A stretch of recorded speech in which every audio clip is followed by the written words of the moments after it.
Howdy, folks. It is Diecast Buffet here again. Welcome back to NASCAR '06. So, before we head out to Talladega, I'm just interested to see what is our chances of potentially getting a truck team down the road. Wink, wink, Roush Racing.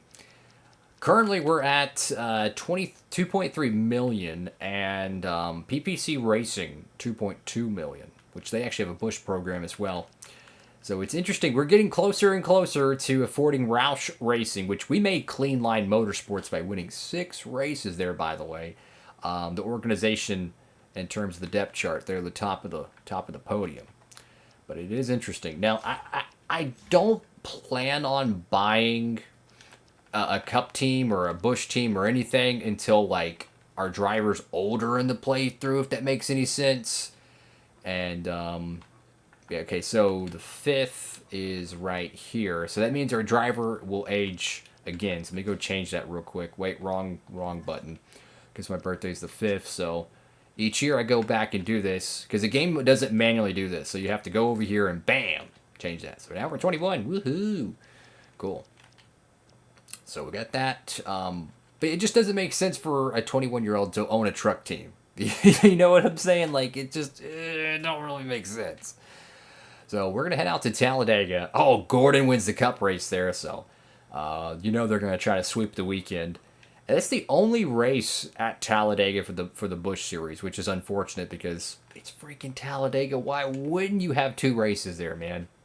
Alrighty, folks, so we qualified 7th for Talladega. Let's see who wins the Cup race here at Darlington, which I think is the one and only Darlington race, and naturally it's Greg Biffle winning what would eventually be called the Southern 500 again, but back in the years in the 2000s when they were actually trying to get rid of Darlington, they called it the Dodge Charger 500, which it's a cool name and all, but man, why do they try to get rid of Darlington? It's one of the best racetracks on the circuit.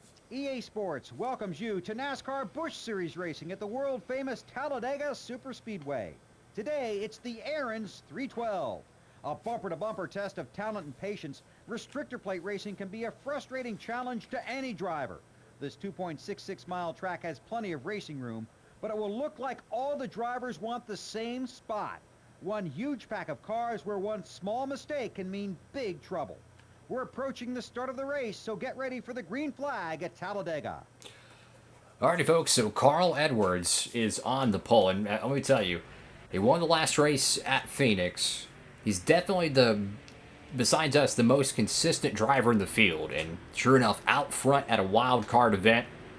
Now, we want to make sure we stay in the draft here because they're going to slow up. Oh, no, contact with Earnhardt there. Oh, no, they're still not getting on the gas. But as we exit turn 2, they're going to really start picking it up. So we got to make sure we have some speed behind us to help us get through the gears.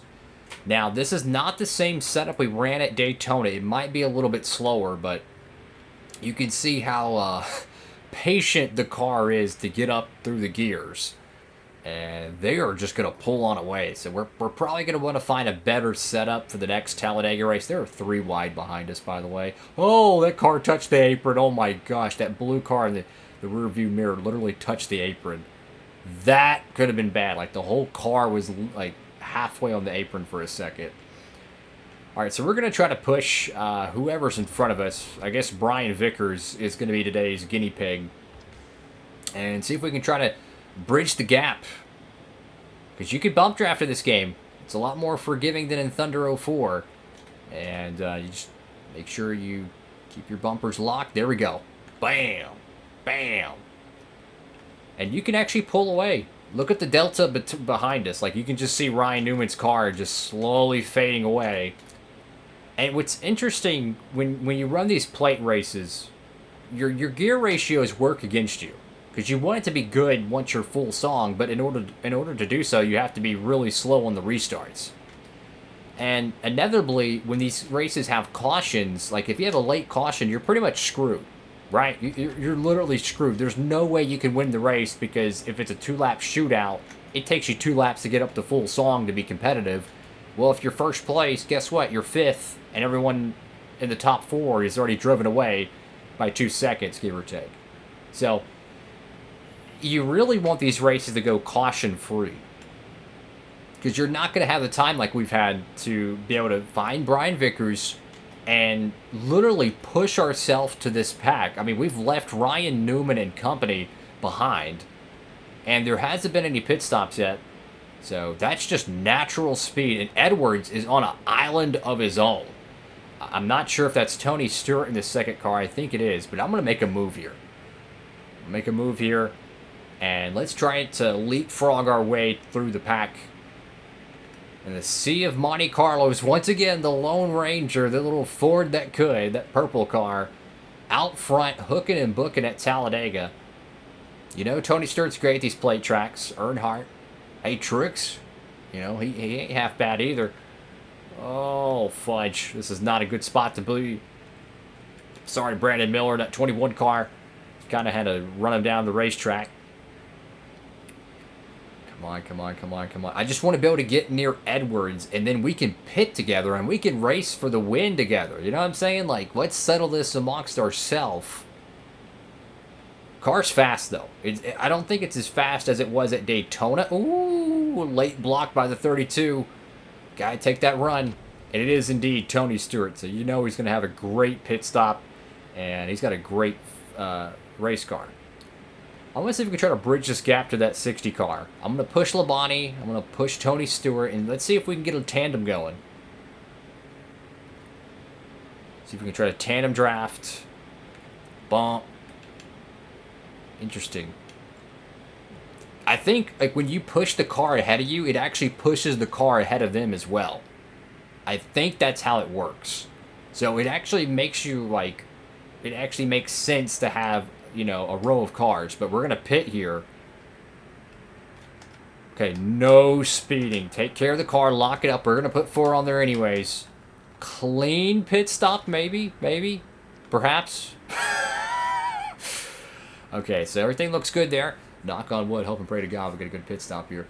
Lord, please. So, if we have a botched pit stop here, it's over, right? It's game over. But if we have a good pit stop and we can come out somewhere near around Carl Edwards and Tony Stewart, we should have a shot to win Talladega today.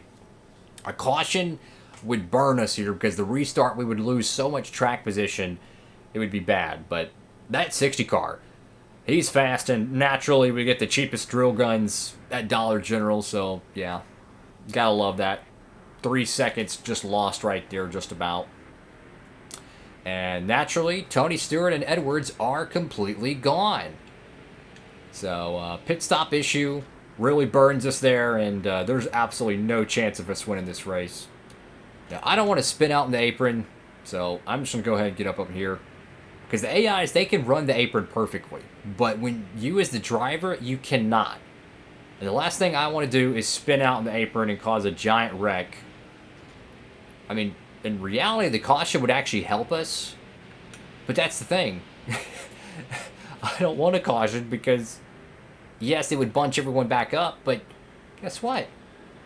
We would lose it all again on the restart. And then it'd be on the white flag. And then we'd finally be up to, you know, full song. Like, we're still not even full speed right now, by the way. We are relying solely on Aaron Crocker's Dodge to get us up to full song. Like, look at this. She's going all the way down to the apron. Come on, man. So our top 10 streak is on the line. We need to work with one car. And that one car happens to be the number 6. And let's see if we can try to, you know, draft a little bit and, I don't know, maybe get a few positions. Let's try to bump draft. Bump. Bump. I love the bump drafting in this game. It's really, really well done. Because in like Thunder 04 and stuff, if you bump draft, it would slow the car ahead of you sometimes because they would think you're trying to like wreck into them. So they would naturally, with the wreck avoidance programming, they would slow down. I just really like this bump drafting. It's easy to do. It's very forgiving, and it's just fun. I'm literally just holding the throttle, and it just bumps, pushes them, and then just, you know, dip and just go around them. I like that. Oh no, Shayna Mill, oh, fudge! Gotta watch them fenders, man. Hey, there's points on the line. Oh no, can't go below the yellow line. I am going to police that in this playthrough. We cannot go below the yellow line, so we do have to police that. Fudge it. Let's go to the outside. Come on, Vickers. Oh, no contact. Oh, boy, that could have been disastrous. I think he's down there still. He is. Holy moly, dude. Our car's locked wheels, and it started to, like, jitter for a second. We were so close of having a massive wreck in the corner right there. Like, that would have been... It would have... One of us probably would have flipped the way the physics work. I don't know how he didn't wreck, but I'm thankful to the Lord for it. So we're going to have to go down here and block. If we can get Vickers to follow us, that'd be great. I don't think we're going to catch this red car ahead of us, so I want to get a good run on the 55, and then I'm going to try to just dip.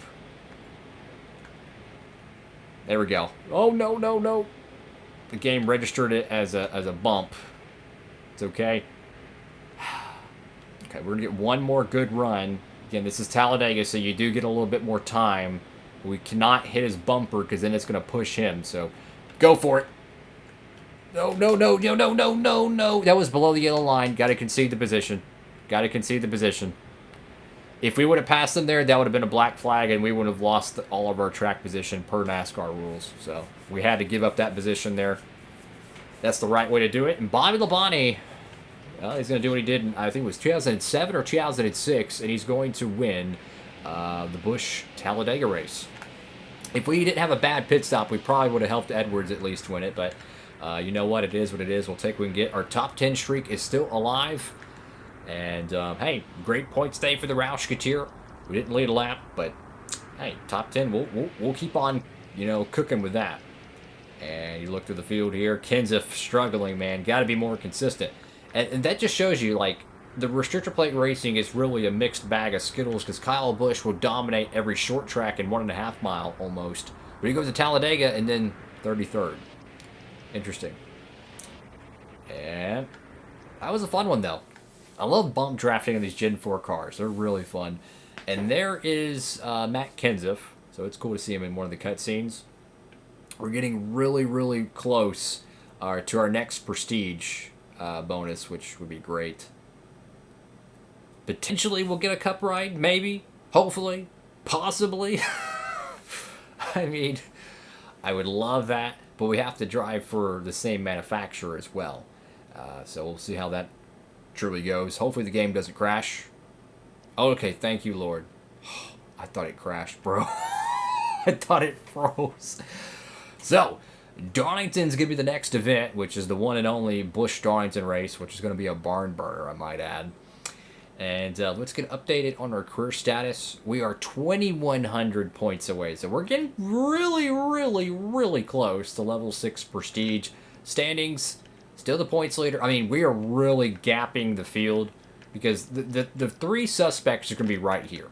Now, I will say Matt Kenseth, if he can find just some sort of consistency, he's going to have the same performance as his teammate Carl Edwards. So, Kenseth can make a championship run.